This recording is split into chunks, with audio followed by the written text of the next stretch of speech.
Amin, amin. Silakan duduk Bapak Ibu Saudara sekalian.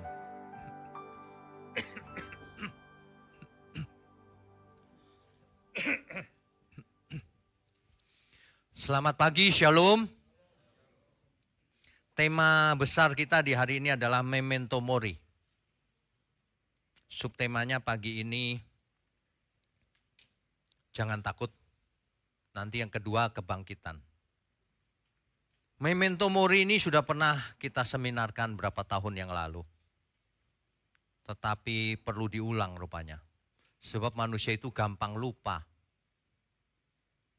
Apalagi sudah tahunan. Kadang-kadang di gereja mendengar khotbah, amin. Keluar dari gereja lupa udah. Lihat abang bakso langsung lupa. Yang dipikirannya bakso semua akhirnya. Ya, Bapak Ibu Saudara sekalian, terjemahan literal dari Memento Mori yang dalam bahasa Latin itu artinya ingatlah hari kematianmu. Ingatlah bahwa engkau akan mati, itu aja deh. Ya. Memento kata kerja meminis yang berarti ingatlah atau kenanglah. Mori itu mati. Frase ini dipakai untuk mengingatkan kita semua bahwa kita pasti mati. Siapapun kita. Itu sebabnya kita diingatkan kematian itu bagus. Jangan diingatkan soal kesuksesan melulu. Lebih baik ada di rumah duka daripada di rumah.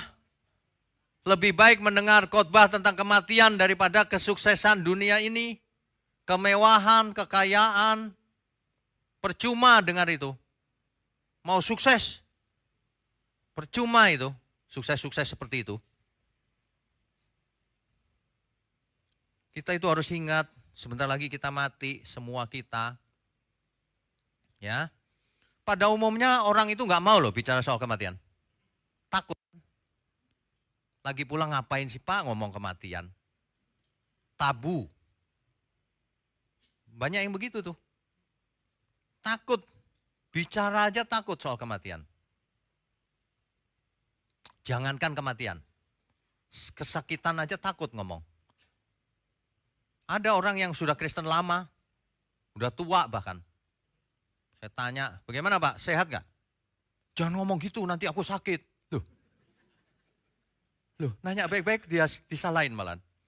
Loh, dalam hati saya kamu gak cuma sakit, mati. Oh sebentar lagi. Orang kok aneh. Takut sakit, takut mati. Yang kita takutkan itu bukan sakit atau mati. Yang kita takutkan itu hidup ini loh.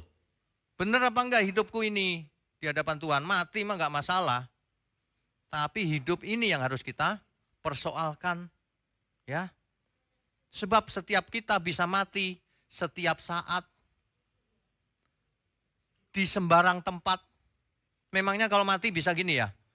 Saya mau tidur dulu ah. Tempat tidurnya kita kasih kembang. 7 rupa. Kasih lilin-lilin biar bagus gitu. Terus tolong ya dimasukin YouTube. Live. Tolong ada choirnya. Ada pendoanya. Wah, gembalanya ada di sampingnya. Diantar mau mati soalnya. Loh kok enak begitu? Kalau bisa begitu semua orang juga enak. Ada seorang anak pergi kerja, nggak balik udah. Ternyata dia setir di tengah jalan. Dia minggir sebentar. Dadanya sesek. Lalu dia blek, habis. Mamanya cari berhari-hari, anakku kok nggak pulang. Ternyata anaknya meninggal di tengah jalan. Kita bisa mati kapan saja, di mana saja. Ya, ini jangan takut saudara. Mendengar kata kematian itu biasa-biasa saja. Karena itu kepastian. Dan matinya bisa karena sebab lain, macam-macam. Ada yang serangan jantung mendadak. Ada yang kecelakaan. Ada yang berenang di laut nggak balik. Ada yang naik Gunung Sinai. Naik Gunung Sinai itu kan naik unta ya. Naiknya naik unta loh. Jangan dibilang naik mobil. Naik ke Gunung Batu itu naik unta. Saudara tahu nggak unta itu naiknya bagaimana? Tinggi banget ya. Gak bisa kita naik. Untanya disuruh jongkok baru kita naik. Begitu naik ke atas gak bisa turun lagi kita. Tinggi. Makanya kalau mau pakai unta itu disarankan pipis dulu ya. Dan sebagainya bersihkan dulu. Karena di tengah jalan gak mungkin pipis. Gak ada WC. Di tengah jalan jangankan WC, rumput aja gak ada. Pohon aja gak ada di Gunung Sinai. Gunung Batu. Udah gitu tempatnya itu sampingnya jurang. Si unta ini kalau jalan, cekluk, cekluk. Dalam hati saya ini kapan nyampenya di atas. Cekluk, cekluk, berjam-jam. Aduh, udah gitu, waduh pengen pipis nih. Aduh, udah gitu jalannya itu ya, jalannya cuma seberapa meter gitu. Dia sengaja minggir di jurang loh. Nggak mau yang sana dia. Jadi di jurang agak miring-miring dikit gitu deh. Uji nyali ya, nanti kapan-kapan kalau kita ke Israel uji nyali. Ini, waduh jurang, udah tinggi jurang lagi. Ada yang jatuh, saudara. Ada yang jatuh, wah orang-orang waduh. Jatuh udah pasti habis. Hari itu mujizat terjadi loh. Dia jatuh. Di bawah itu ada, ini gunung, di bawah ada gini dikit. Tapi tetap batu. Jatuh, nggak apa-apa loh. Itu nggak masuk akal loh. Pertolongan Tuhan luar biasa.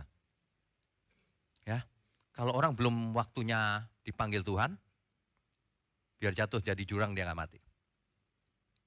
Tapi kalau sudah waktunya, kepleset kulit pisang, nggak bangun lagi. Ya beneran. Naik unta deh sekali-sekali. Udah capek gitu ya, udah sampai puncak, udah pulang dong ya, gak ada apa-apa di atas. Cuma ada kapel kecil gitu, kayak gereja kecil gitulah. Itu pun gak ada apa-apa. Jadi cuma lihat, oh dulu Musa di sini katanya. Ya udah pulang lagi. Pas mau pulang lagi, udah gelap. Udah gak bisa naik unta lagi, turun gak bisa. Karena unta itu kan begini kan punggungnya. Di sini dikasih kayu, di sini dikasih kayu. Jadi cowok gak boleh turun pakai unta. Kayu di depan. Waduh, gue itu wah, kena perut, kena bagian bawah. Jadi gak ada yang turun pakai unta. Turunnya jalan kaki. Sudah 3 jaman naik, 4 jam turun, jalan kaki, cekluk-cekluk lagi kita. Plus aromaterapi. Kan unta sepanjang jalan itu, pup dan pipis. Jadi sepanjang naik Gunung Sinai aromaterapi. Mantep nih. Wah, itu menggugah. Makanya kalau makan sederhana aja udah enak itu dibanding di situ. Aromaterapi sepanjang jalan tuh. Pulangnya gitu lagi, waduh banyak ranjau. Gelap total loh. Jadi kita bawa senter, senternya habis lagi baterai. Waduh. Saudara ya kalau bilang kematian itu jangan takut mulai sekarang. Ya, kita tidak boleh takut mati. Takhayul segala itu, nggak usah itu. Bahkan di gereja sukanya dengar yang enak-enak. Kamu akan jadi raja, kamu anak raja, kamu akan jadi sultan, gitu melulu dari dulu. Perhatiin deh, dari dulu ngomongnya gitu melulu. Saudara mau diberkati, menabur, itu terus nggak bosan dia. Rupanya orang kalau sama duit nggak bosan ya. Maksudnya menabur itu apa? Menabur uang, persepuluhan, buah sulung, janji iman, apalagi? Aneh-aneh. Ada gereja yang membuat produk ini, saudara tabur saham. Saudara punya saham di sini. Omong kosong itu semua. Itu manipulasi uang itu namanya. Nggak takut mati dia. Saya mau khotbahkan hari ini bukan buat jemaat saja. Untuk semua kita. Termasuk para gembala, saya juga mendengar. Mati kita sebentar lagi. Kasih tahu kau. Bertobat, jangan khotbah menurut pikiranmu sendiri itu. Gereja Tuhan harus jadi sumber kebenaran yang menyuarakan kebenaran. Kalau tidak siapa lagi? Kalau gereja aja suara kepalsuan, terus siapa yang mesti mengabarkan kebenaran? Tuhan mau pakai supaya kita jadi garam dan terang dunia. Lah kok malah main-main? Aduh, sedih loh. Saya kadang-kadang kalau malam itu ya geleng-geleng. Kenapa begitu ya orang-orang ini ya? Mabok ini. Seperti kerasukan setan gitu dia. Menurut saya sih memang kerasukan setan mereka itu. Jemaat dimanipulasi untuk memberi uang. Cuman nggak boleh dimanipulasi. Yang punya dukung pekerjaan, yang nggak punya nggak apa-apa, nggak usah. Tapi hidup kudus, tak bercacat, tak bercelah. Amin semua. Nah, mestinya begitu yang benar. Pokoknya saudara mulai sekarang curiga kalau ada khotbah tiba-tiba saudara menabur. Nah, udah curiga tuh. Gak mungkin menabur benih, pasti menabur uang itu. Pasti. Ya. Dari dulu saya muda sampai sekarang itu terus. Ketahuan dia nggak ngerti apa-apa dalam firman Tuhan. Orang merasakan kengerian ketika mendengar kata kematian. Ngeri. Ya. Sebagian besar orang malahan menghindar. Itu nanti jangan dibicarakan sekarang. Gitu, menghindar. Jangankan kematian, soal kesehatan aja orang menghindar loh. Kamu sehat nggak? Sehat. Tahu dari mana? Yakin aja. Loh, cek kesehatan. Jangan, nanti ketahuan aku sakit. Loh, ketahuan sakit katanya. Cek hidupmu. Jangan, nanti ketahuan aku dosa. Loh, itu salah loh. Justru kita harus tahu, oh aku kurang sehat di sini, harus diperbaiki. Oh aku berdosa terhadap Tuhan, harus bertobat. Kan mestinya begitu. Untuk apa ke gereja kalau nggak ada terjadi perubahan? Untuk apa ke gereja kalau cuma mencari penghiburan? Saya heran, mau cari apa sih sebenarnya? Waduh, dunia ini mengerikan. Ya, jadi padahal rancangan mula-mula Tuhan itu tidak ada kematian loh saudara. Adam dan Hawa itu dirancang untuk hidup selama-lamanya tadinya. Sel-selnya membelah sempurna. Kalau di sini ada yang ahli sel, pasti tahu itu. Sel membelah sempurna. Waktu dia duplikat sel, 100% persis, hidup kekal dia. Tapi karena manusia jatuh dalam dosa, maka sel-sel manusia waktu membelah tidak 100%. Dari 100 membelah jadi 90. 90 membelah tinggal 80, 70, terus tuh. Makanya manusia bisa tua. Karena sel-selnya menua, kualitasnya turun. Makanya kalau mau sehat, tidurnya harus cukup. Kenapa? Ketika kita tidur, sel-sel diregenerasi. Meskipun tidak 100%. Karena sudah jatuh dalam dosa. Kalau tidak tidur, tidak pernah regenerasi.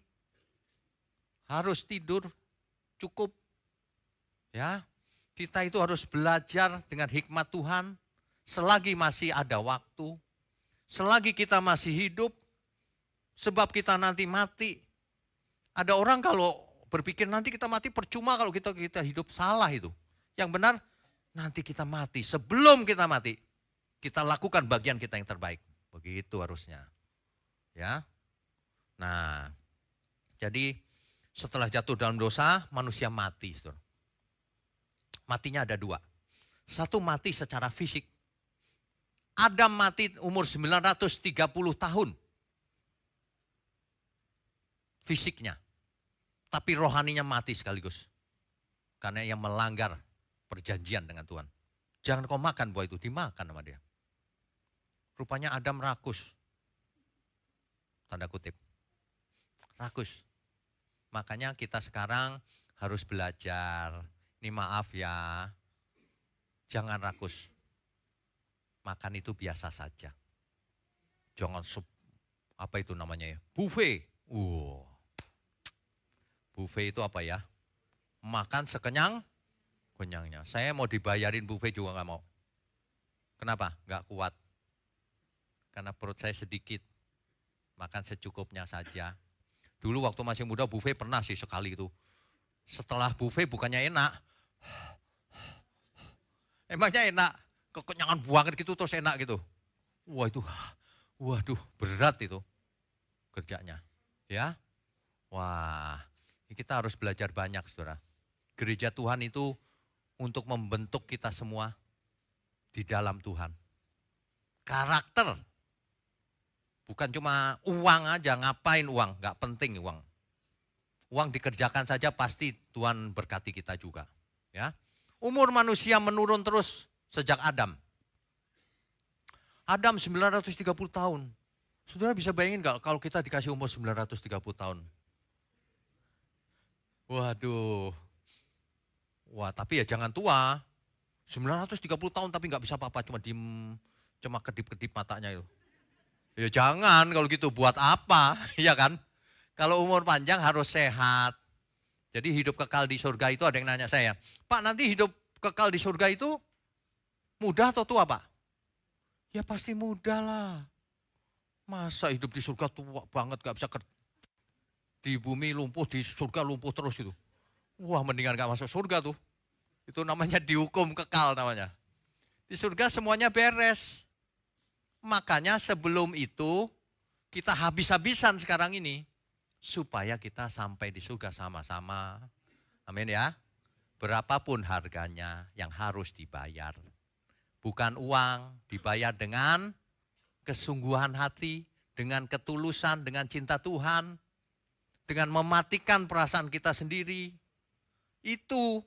Jadi kalau orang gak mau mematikan perasaan sendiri ya bagaimana mau ke surga. Yang susah itu ya orang yang merasa ngerti kebenaran. Ngotot maunya sendiri. Waduh, padahal salah. Umur manusia ketika zamannya Musa tinggal 70 sampai 80 tahun. Mazmur 90 ayat 10. Manusia umurnya 70 tahun saja. Kalau lebih 80 tahun, kebanggaannya adalah penderitaan. Itu zamannya Musa loh. Jadi nggak ada evolusi.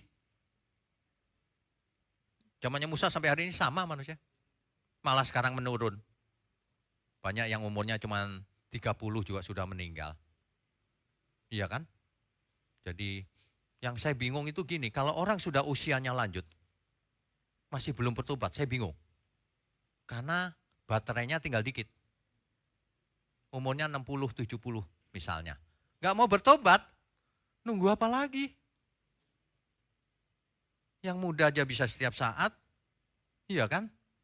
Nah, makanya ya, jadi kalau kita tahu bahwa kita pasti mati, yang masalah itu bukan matinya itu. Yang masalah itu dari hari ini sampai kita mati itu kita ngapain saja. Bagaimana kita hidup. Perhatikanlah bagaimana engkau hidup. Jangan seperti orang bebal, tapi seperti orang arif bijaksana. Orang yang arif bijaksana bukan orang yang mengejar hal yang fana, tapi mengejar hal yang kekal. Mengejar yang fana pun dalam rangka menuju yang kekal. Gitu loh. Ini kan sederhana sebenarnya ya. Sebagian dari Bapak Ibu pasti sudah mengerti juga. Sudah sering dikhotbahi juga. Ya. Saya lupa di mana. Berapa hari ini saya dilihatin gambar itu terus. Nggak sengaja. Kuburan. Ya. Kuburan tapi kaca. Kaca. Jadi orang yang dikubur itu kelihatan dari hari ke hari. Dimakan ulet. Sampai akhirnya tinggal tengkorak. Kaca. Bapak Ibu pernah lihat nggak? Enggak ya? Kok saya yang dikirimin nih? Kenapa maksudnya? Saya lihat kaca, baru sekali ini saya lihat. Kaca lu. Bagus juga sih, biar liatin. Dulu sombong, sekarang cuma jadi tengkorak doang. Aduh. Saudara ya, kita semua pasti habis. Jadi jangan sombong. Gak ada gunanya sombong. Hidup ini pilihan, saudara. Apakah kita mau sombong atau tidak itu pilihan. Pilihan ada di tangan kita. Kita mau mengalah atau tidak. Kita mau sombong atau rendah hati, pilihan. Kita mau buang karakter kita yang buruk atau tidak, itu pilihan semuanya. Jangan bilang nasib, gak ada nasib. Kalau ada nasib ngapain dikhotbah-khotbahin begini? firman Tuhan supaya kita berubah. Ya. Kalau orang mengerti bagaimana proses kematian mengerikan. Ketika seseorang mati ya, set gitu. Otak kaget. Jantung berhenti, sluk gitu. Otak kaget tuh, belum mati tapi. Berapa lama kemudian otak mulai mati. Begitu otak mati, proses pembusukan mulai. Karena nggak ngalir kan, oksigen nggak ada dan sebagainya. Busuk mulai. Itu sebabnya mayat hijau. Hijau kan, kaku gitu kan. Waktu masih hidup bisa jadi WL, jadi ini, jadi itu. Jadi khotbah, begitu mati, udah. Bro, udah gak peduli dia. Makanya kalau kita lihat begitu ya lama-lama dimakan ulet. Lama-lama habis. Lah kok masih berani sombong? Itu pasti tinggal tunggu tanggalnya aja. Tanggal mainnya saja. Ya, ini bukan untuk menakut-nakutin loh. Ini fakta. Justru kebenaran ini mestinya memimpin kita kepada iya Tuhan. Aku siap-siap Tuhan. Mestinya begitu. Ya.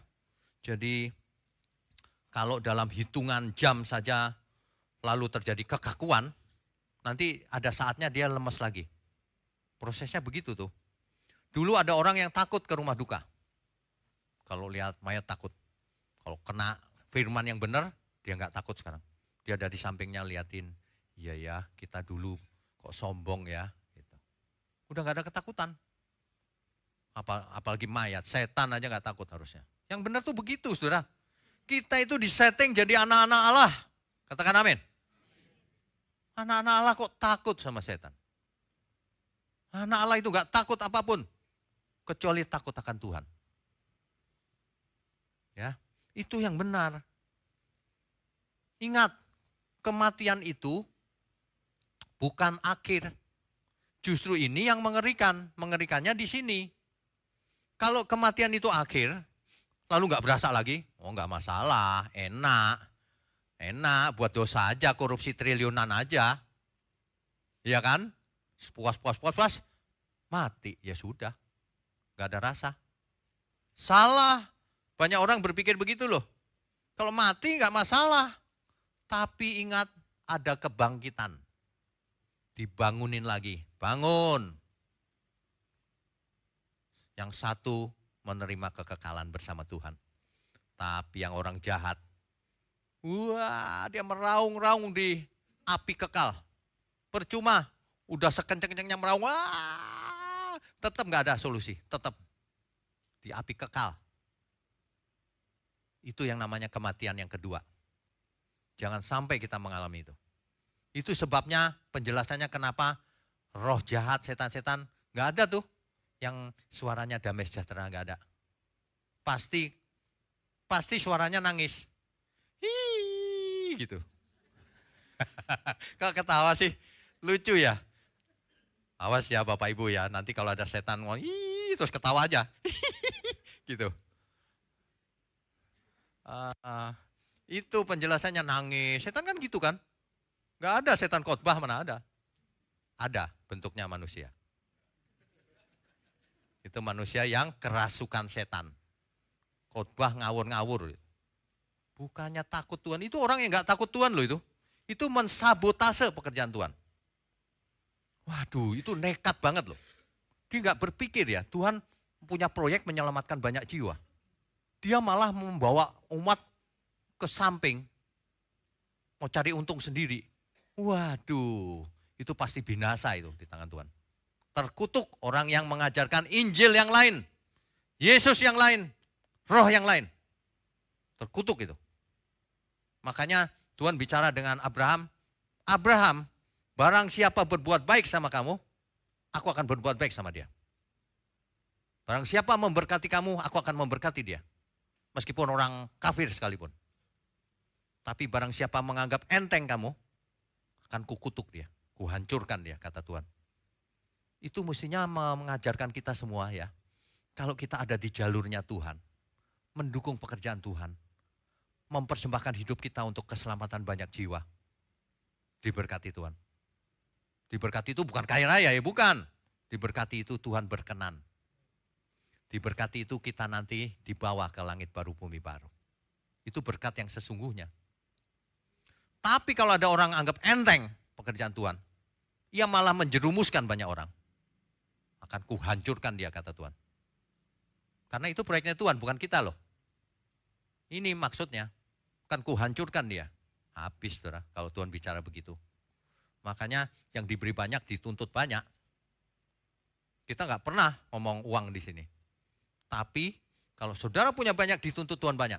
Kalau saudara nggak dituntut banyak. Makanya jangan punya banyak. Nggak punya apa-apa aja sekalian. Nggak dituntut apa-apa. Kan gitu ya. Orang yang diberi karunia banyak dituntut banyak pastinya. Wah, suaranya bagus. Suara bagus buat apa? Persembahkan untuk Tuhan. Kan begitu mestinya. Wah, aku bisa ini Pak. Masak untuk Tuhan. Aku punya anak Pak. Didik anaknya di dalam Tuhan. Sebelum kita mati. Sebab kalau sudah mati sudah terlambat. Terlambat, saudara. Tuhan Yesus sudah ngasih cerita tentang orang kaya dan Lazarus. Orang kaya menyesal dia kesakitan di sana. Ia haus, tanda kutip. Ia tidak nyaman. Terlambat. Ya. Nah, justru realitas kebangkitan inilah yang menggetarkan kita. Ada kebangkitan, waduh. Lebih baik jadi ayam daripada manusia. Daripada dibangkitkan, dibuang ke api kekal. Betul nggak? Ayam digoreng, dia nggak berasa. Udah selamanya hilang. Tapi kalau manusia dibangkitkan lagi, dia akan menuai apa yang ditaburnya selama hidupnya. Nah, itu menyebabkan kita, iya juga ya. Oke Tuhan. Nah, kan begitu mestinya. Daniel 12 ayat 2-3. Dan banyak dari antara orang-orang yang telah tidur di dalam debu tanah. Ingat ya, kalau baca Alkitab jangan harafiah. Tidur di dalam debu tanah itu bukan tidur debu tanah. Ngapain tuh Pak? Maksudnya mati. Akan bangun. Sebagian untuk mendapat hidup yang kekal, sebagian untuk mengalami kehinaan dan kengerian yang kekal. Semua orang dibangkitkan. Mau jahat, mau enggak. Tapi beda. Orang benar akan dibawa Tuhan. Orang jahat akan ditinggal di api kekal. Ayat 3-nya. Dan orang-orang bijaksana akan bercahaya seperti cahaya cakrawala. Wah, mantap ya kalimatnya ya. Dan yang telah menuntun banyak orang kepada kebenaran seperti bintang-bintang, tetap untuk selamanya. Jadi saudara, tuntunlah banyak orang kepada kebenaran. Dimulai dari keluarga sendiri. Persembahkan semua untuk Tuhan. Bawa kepada kebenaran.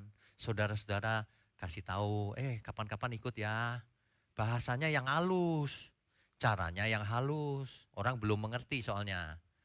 Korbankan perasaan. Untuk memenangkan banyak jiwa. Amin. Mestinya begitu. Yang fasik, kehinaan kekal, tapi orang-orang bijaksana akan bercahaya seperti cakrawala.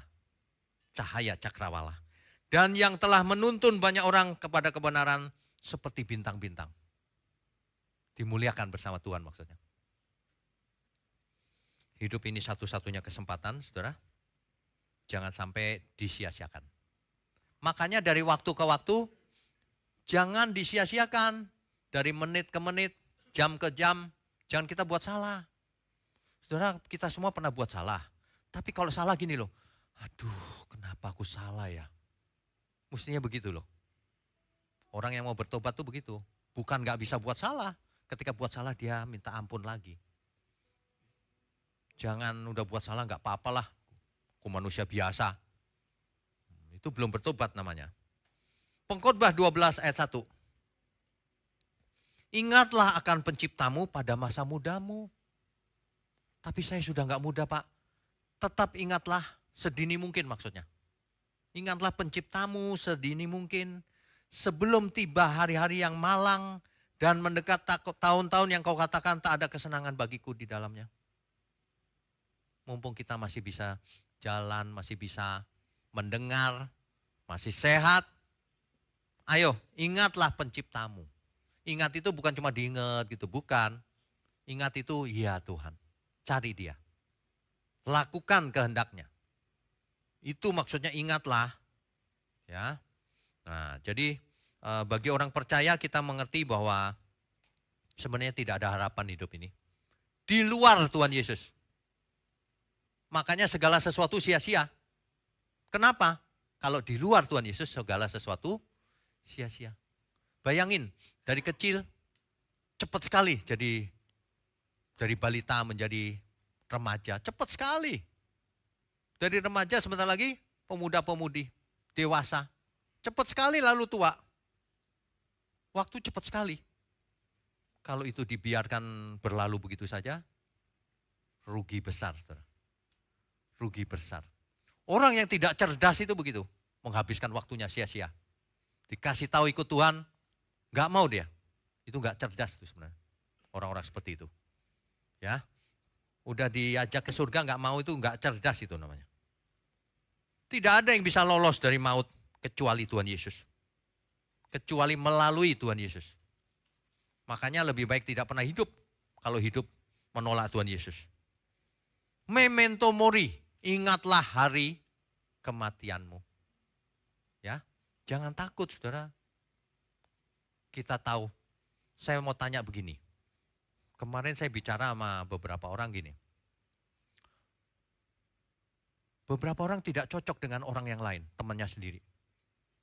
Saya cuma mau tanya begini. Kalau besok kau mati, kamu masih mempersoalkan nggak? Wah si itu begini. Kira-kira mempersoalkan nggak? Nggak mungkin dong. Besok kau mati. Oh lebih baik aku fokus. Kan gitu. Besok aku menghadap Tuhan, fokus. Nggak mungkin besok menghadap Tuhan masih ribut sama lu sih ini nggak penting banget tau gak? Anggap aja kita besok mati. Hari ini kita siap-siap terus. Setiap saat kita siap-siap. Sebelum aku mati, ku bawa siapa aja yang bisa kepada Tuhan. Gitu loh maksudnya. Jangan buat dosa lagi. Dosa itu enaknya cuma sebentar, tapi kemudian maut. Saudara mesti lihat siklus hidup manusia. Saudara. Ada satu gambar sebenarnya, cuma nggak saya tampilkan. Dua orang anak main balon, lari sana lari sini. Itu mesti dibuat shotnya itu. Set, remaja, sekolah dia. Set, kuliah. Wisuda, gambar berikutnya itu. Gambar berikutnya lagi menikah. Gambar berikutnya lagi anaknya lahir beberapa. Gambar berikutnya lagi anaknya udah gede. Tinggal berdua lagi akhirnya. Betul gak? Akhirnya tinggal berdua. Setelah berdua, gambar berikutnya lagi tinggal sendirian. Di depannya ada nisan. Gambar berikutnya lagi, nisannya 2. Terus kosong. Itu kan kehidupan seperti itu. Iya kan? Memang begitu kehidupan. Makanya hidup ini sangat berarti. Sekaranglah waktunya kita semua bertobat. Saya udah bertobat Pak jadi Kristen. Belum. Kristen sih ya KTP-nya. Tapi bertobatnya sudah belum 100%. Masih punya sakit hati gak? Masih suka egois gak? Pelit gak? Boros gak? Boros pun salah loh. Pelit salah, boros salah. Harus pas penggunaan uangnya. Untuk mendukung pekerjaan Tuhan ini, untuk anak ini, untuk orang tua ini. Semua pas gitu. Ya, yang pas-pasan lebih gampang kayaknya. Ngaturnya. Gak usah dihitung-hitung. Semuanya pas ya. Nah, sama ada satu klip lagi bagus banget. Saudara. Ada anak kecil main ayunan. Nanti mesti dibuat animasinya tuh. Ayunan. Berapa ayunan muter, set, remaja. Set, ayunan. Set, udah orang tua. Set, tinggal ayunannya doang. Dunia ini tragis ya. Hidup ini tragis sebenarnya. Untung kita punya Tuhan. Makanya Tuhan Yesus datang dari surga supaya kita tidak takut dengan kematian. Ini aku mati dan bangkit. Itu sebabnya kita semua pasti dibangkitkan. Karena ia menjadi yang sulung. Dibangkitkan terlebih dahulu. Barulah kita nyusul terus. Jadi kita nggak takut mati lagi. Yang kita takutkan adalah bagaimana kita harus hidup hari ini. Jangan buat salah. Tetap percaya, kuatkan imanmu. Apapun persoalan kita dalam hidup ini, mendekat sama Tuhan saja. Ada banyak pertanyaan kita nggak bisa jawab, saudara.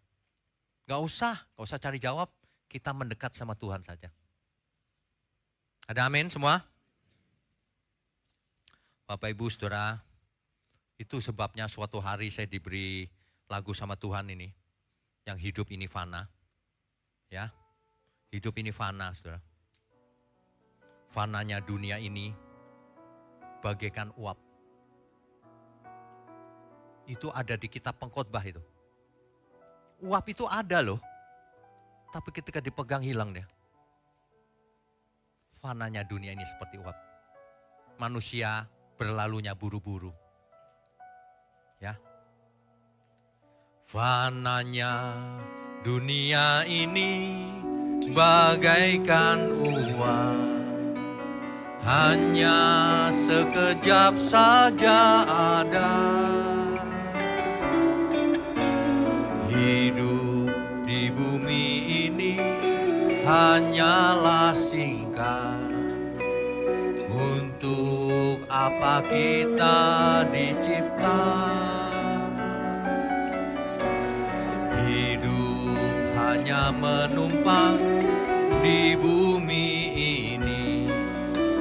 Seperti seorang musafir. Singkatnya hidup ini semua berlalu. Untuk apa semua ini? Adonai Elohim, Adonai Eloheinu, Adonai Elohim Echad. Adonai Elohim, Adonai Eloheinu, Adonai Elohim Echad. Melayanimu, melayanimu, melayanimu sampai akhir. Melayanimu, melayanimu, melayanimu selamanya. Saudara, orang yang tidak melayani Tuhan di bumi, dia tidak bakalan melayani Tuhan di surga. Artinya orang itu hidup tidak bisa dipercaya oleh Tuhan, menjadi pelayan Tuhan. Makanya kita harus melayani sejak di bumi ini. Orang yang tidak melayani Tuhan di bumi, tidak bakalan melayani Tuhan di surga. Orang yang tidak bisa dipercaya hal kecil, dia tidak bisa dipercaya dalam hal besar. Melayani Tuhan bukan cuma di gereja, dalam seluruh hidup kita. Kalau orang tidak melayani Tuhan hidupnya, untuk diri sendiri terus, dia nggak bakalan ke surga. Tidak ada seorang pun masuk kerajaan surga kalau tidak melakukan kehendak Bapa. Tidak ada. Tapi sudah KKR, sudah khotbah, jadi pendeta. Percuma kalau tidak melakukan kehendak Bapa. Sebab kelakuan kita itu didasari oleh motivasi terdalam dalam diri kita. Motivasinya apa ini? Mau ngakalin orang supaya ngasih duit. Wah, itu bukan yang dikehendaki Bapa. Ya. Persembahan itu harus, tetapi bukan dimanipulasi. Persembahkan seluruh hidup kita. Bukan cuma uang. Tuhan gak butuh uang. Tuhan bukan membutuhkan. Tuhan menghendaki kita semua jangan ada yang binasa. Melainkan menjadi anak-anak Bapa di surga. Ya. Amin semua. Itu sebabnya hidup ini melayani. Saudara ya, arahkan hidup kita ini untuk melayani Tuhan. Saudara yang punya kelebihan apa, ayo kita sama-sama. Ya kan, saya sering bicara, ayo yang ahli apapun ikutan. Kan gitu. Jangan talenta disimpan sendiri. Jangan takut ketemu orang, bergesekan satu sama lain. Itu biasa dunia ini. Seluruh dunia ini pasti ada orang yang belum dewasa. Pasti. Mau di luar gereja, mau di dalam gereja sama. Pasti ada yang jadi sandungan. Alkitab berkata besi menajamkan besi, manusia menajamkan sesamanya. Jadi biasa aja. Kalau ketemu orang, wah tuh ternyata begitu ya dia ya. Oh iya, kan bukan Tuhan, itu kan oknum. Serahkan diri saudara untuk pekerjaan Tuhan. Untuk melakukan kebenaran dimanapun saudara ada. Serahkan. Hamba yang jahat adalah yang menyimpan talentanya. Tidak digunakan. Hati-hati loh saudara. Ya. Jangan merasa Tuhan berkenan padahal kita tidak melakukan apa-apa. Kalau cuma mau jadi tua itu gak usah berusaha, otomatis. Tapi kalau mau menjadi matang karakternya, jadi anak Allah, harus diusahakan. Itulah sebabnya hidup kudus itu perintah. Kuduslah kamu, sebab aku kudus. Kata Tuhan. Kan begitu. Growing old is mandatory. But growing up is optional. Kalau orang mau dewasa, itu opsi. Tidak otomatis. Ya. Makanya kalau kita mau imannya bertumbuh, tidak otomatis ditungguin doa tiap hari. Gak bisa. Iman kita disempurnakan oleh perbuatan kita. Ada amin? Nanti dibaca lagi di rumah, Yakobus. Yakobus pasal 2. Pandanglah Yesus. Kalau engkau mau imanmu sempurna. Ya. Yakobus pasal 2. Ayatnya yang ke 22.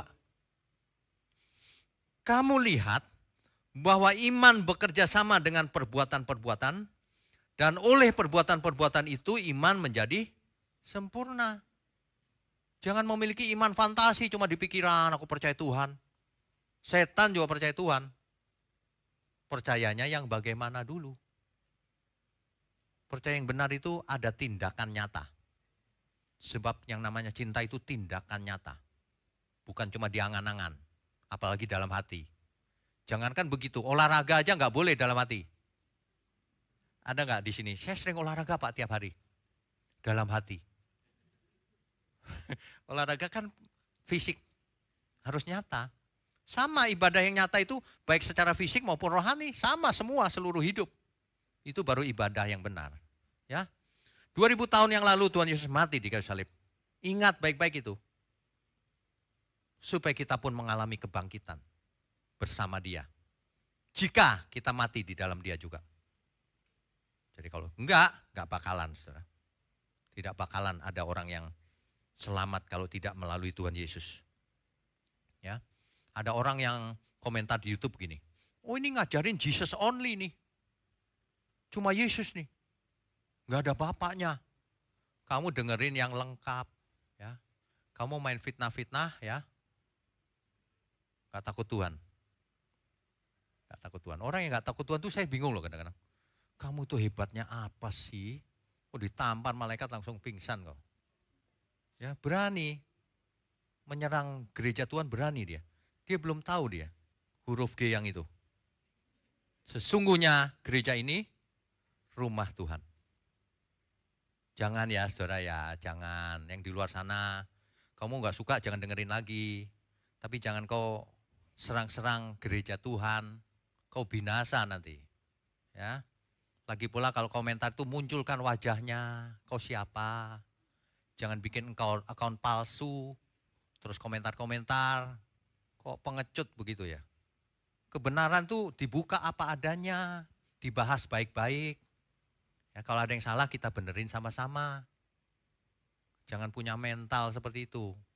Ya, kalau kita anak Allah nggak begitu harusnya jujur, tulus. Ya, kita bukan sakit hati. Saya cuma memperingatkan jangan begitu, bro. Nanti kau binasa.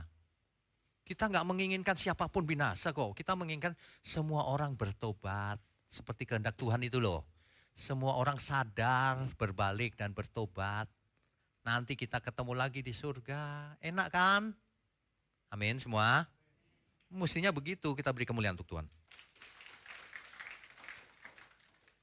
Bapak Ibu Saudara sekalian, waktu berjalan terus. Hidup ini fana. Hidup ini satu-satunya kesempatan. Memento mori, ingatlah hari kematian kita. Kalau kita ingat bahwa kita pasti mati, hari ini kesempatan nih. Mumpung masih ada waktu. Aku mau berubah. Itu musuhku itu ya. Aku samperin bahkan. Sorry ya. Mungkin aku ada salah. Enak gak kira-kira? Kalau saudara bisa melakukan itu ya. Langsung plong. Langsung naik kelas. Plong langsung. Ternyata gak ada apa-apa loh. Gitu. Selama ini kan dipendam. Kesel aku sama dia. Lihat wajahnya aja mau muntah aku.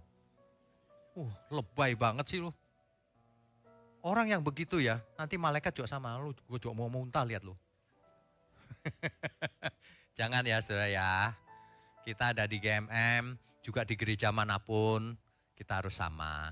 Hidup kudus, tak bercacat, tak bercelah. Bersihkan pikiran, bersihkan hati kita. Jadi berkat. Ya. Suami istri bertobat lagi, dulu sering berantem ya sudah itu dulu, anggap aja itu latihan.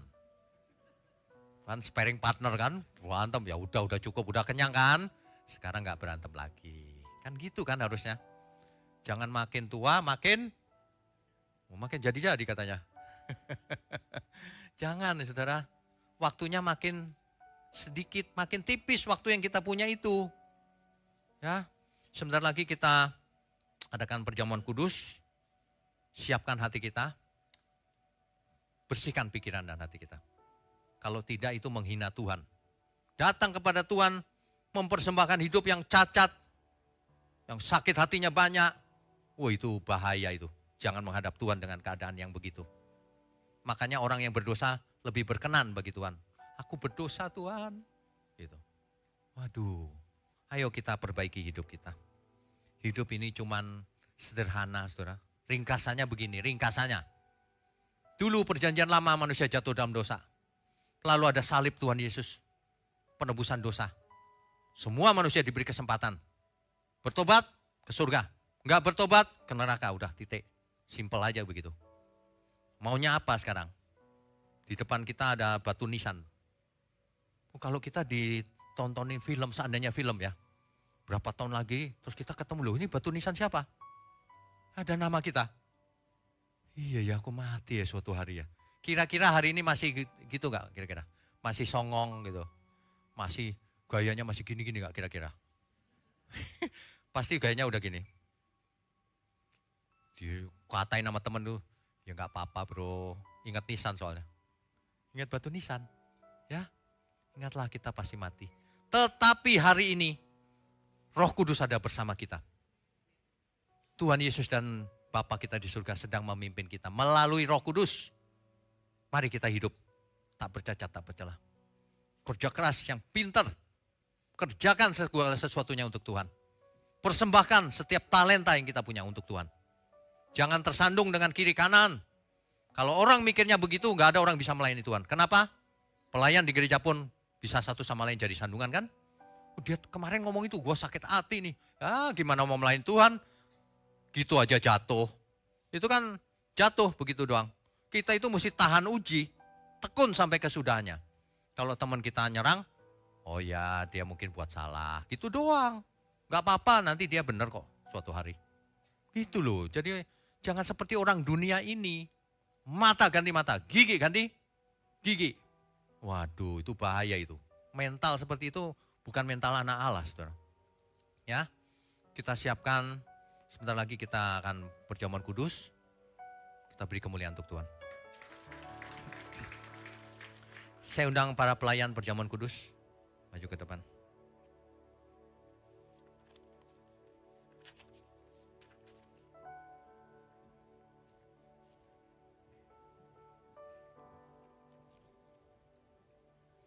Bapak Ibu yang ada di rumah, bisa mempersiapkan roti dan anggur. Kalau anggur tidak ada boleh diganti teh, ya, lambang. Salibnya, salibnya,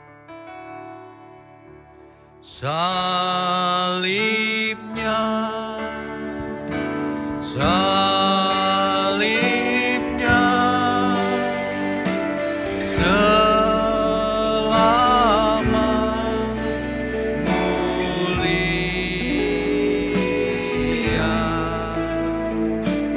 dosaku disucikan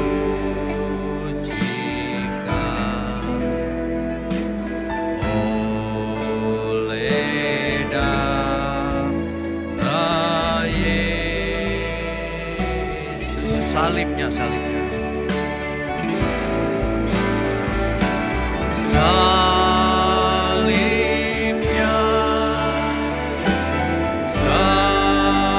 salibnya, serapan mulia,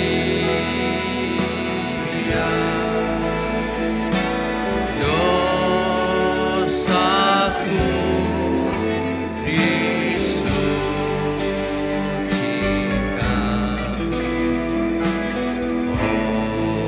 oleh darah Yesus.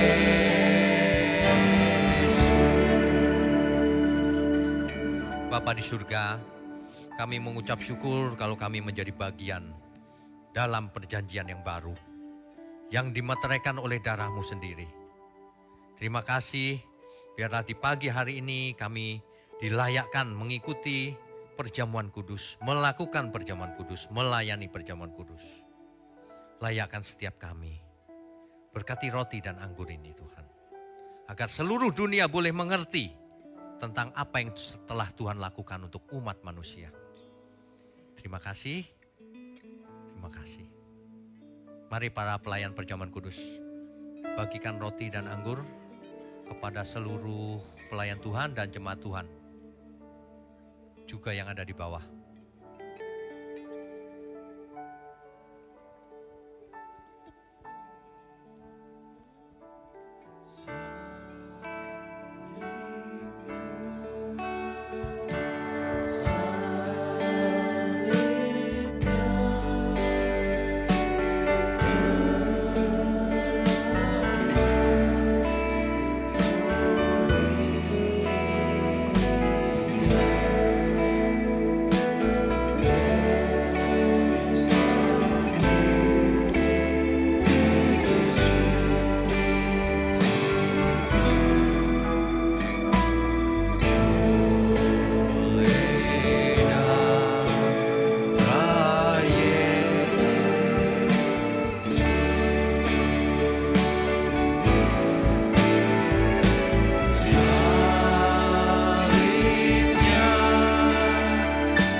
Bapak Ibu Saudara sekalian, apakah ada yang belum menerima roti dan anggur? Tolong angkat tangannya kalau ada yang belum. Sudah ya semua ya? Yang di bawah sudah ya? Baik. Mari saya undang semua untuk bangkit berdiri.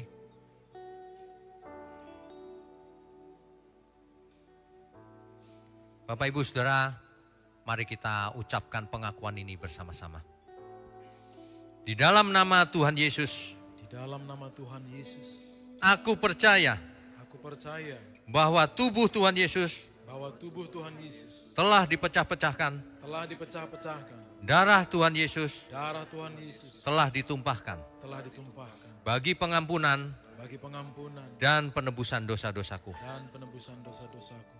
Oleh korban Tuhan Yesus, Oleh korban Tuhan Yesus, aku percaya aku percaya aku telah memperoleh aku telah memperoleh pengampunan dosa, pengampunan dosa, keselamatan, keselamatan, hidup kekal, hidup kekal, kesembuhan, kesembuhan, pemulihan, pemulihan, kemenangan, kemenangan, dan kelimpahan berkat dan kelimpahan berkat di dalam Tuhan. di dalam Tuhan.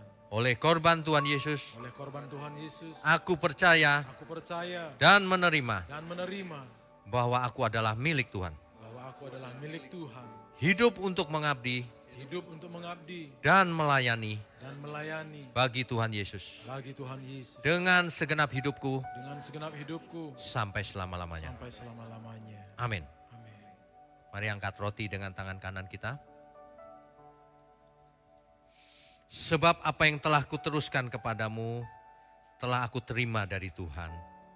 Yaitu bahwa Tuhan Yesus pada malam waktu ia diserahkan, mengambil roti dan sesudah itu ia mengucap syukur atasnya. Ia memecah-mecahkannya dan berkata, inilah tubuhku yang diserahkan bagi kamu.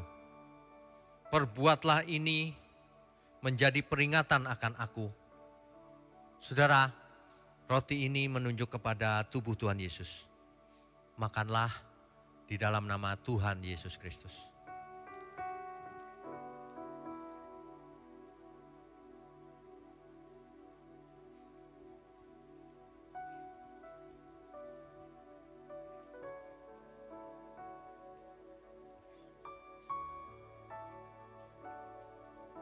Sekarang mari kita angkat anggur dengan tangan kanan kita.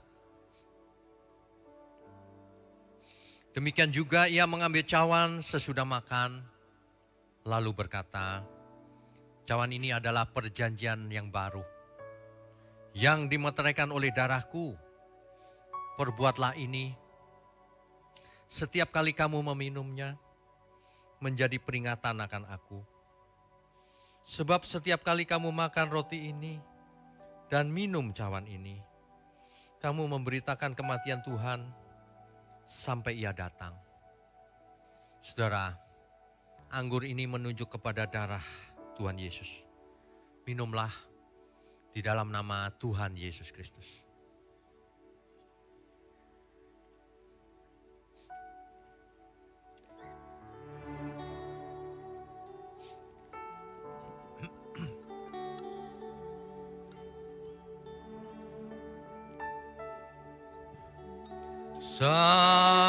Salibnya, salibnya,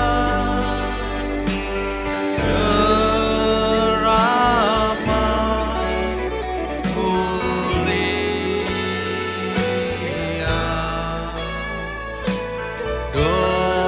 dosaku disucikan oleh darah Yesus.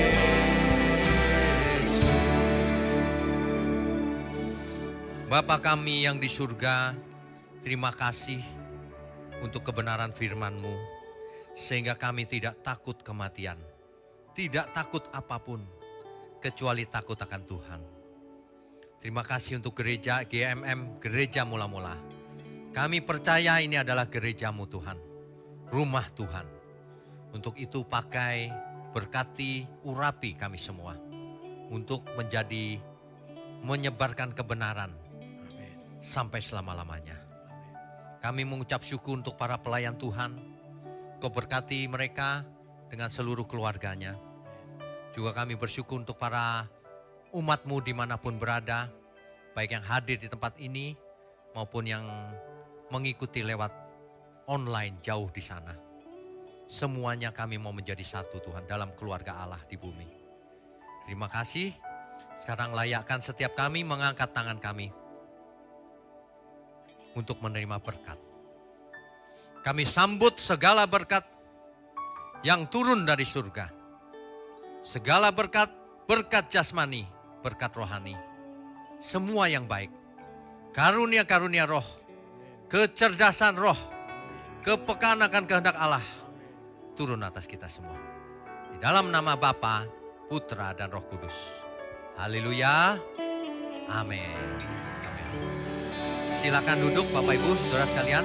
Saudara sekalian, bicara soal kebenaran, setiap orang merasa benar. Makanya semua kecap di nomor satukan.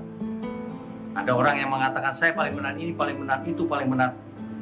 Mana sebenarnya yang paling benar? Oleh sebab itu, hadiri seminar 7 natur kebenaran dan aplikasinya.